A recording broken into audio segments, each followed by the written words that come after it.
I'm so glad I could be with you to tell you your story for tonight, Jam Kids.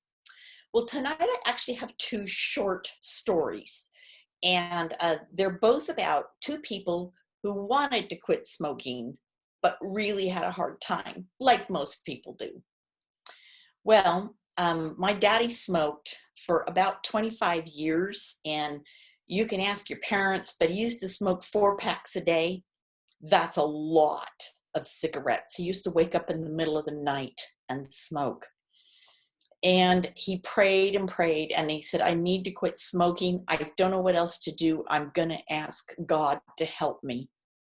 So he set a date 30 days in advance, and every time he smoked, he would pray, God, please, when that day comes, help me to stop. Help me to stop. And every time he smoked, and that was a lot of times every day. And like I say, sometimes he woke up in the middle of the night to smoke. And every time he smoked, he'd say, Lord, I don't want to do this. I know it's not good for me. Lord, please help me to stop smoking.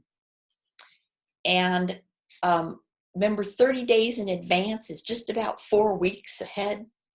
Well, he was 3 weeks into it, and he woke up one time in the middle of the night, and he was getting ready to smoke, and he felt sick to his stomach, and it was just, oh, he felt awful, and he thought, I can't do it. I can't smoke.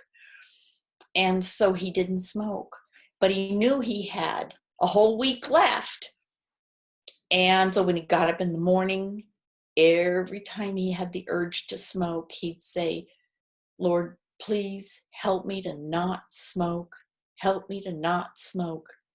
And you know, he never, ever smoked again. He had tried hard before, but it wasn't until he asked for God's help to stop that he was successful. And he lived many, many years after that without smoking. And then you know what he did? He used to help other people stop smoking. The other story I want to tell you is about Uncle David. Uncle David had wanted to stop smoking, but he'd try and then he'd start again. Then he'd try and then he'd start again. And so he went to the dentist, and his dentist happened to be an Adventist man. And after he did David's yearly exam, cleaned his teeth, looked at him and everything, he said, David, I wouldn't be doing my job if I didn't tell you that if you keep smoking, you're probably going to end up with cancer in your mouth, or maybe in your lungs, or in your throat, or on your tongue. And David said, well, I've tried to stop and I just can't. And the man, his dentist said, David, do you believe in God? Are you a Christian? And David said, well, yes, sir, I do. And the dentist said, have you ever prayed for anybody who was sick? And David said, well, yes, sir, I prayed for a lot of friends and family who were sick. And he said, David, have you ever prayed to stop smoking?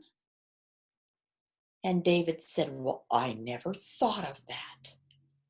And his dentist said, well, David, I'm going to pray with you right now, and then I'm going to pray for you every day that God will help you stop smoking.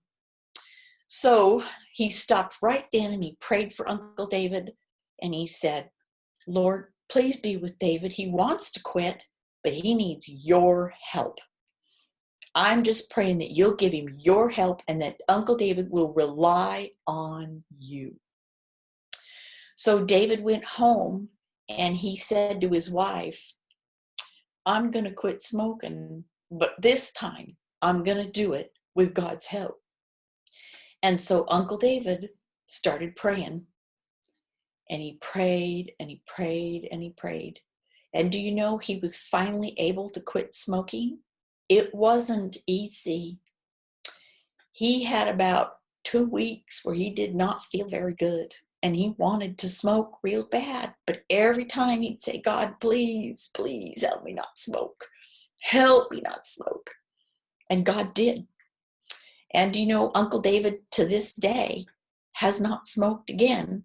And it's been close to 20 years now that he hasn't smoked. So if you have things in your life that you want to change, no matter what they are, remember that God's there not only to help us in the hard times, but to help us in the good times. And we think, oh, this is just a little thing. God doesn't want to help with this. Yes, he does. You ask God to help you, and I can promise you that he will.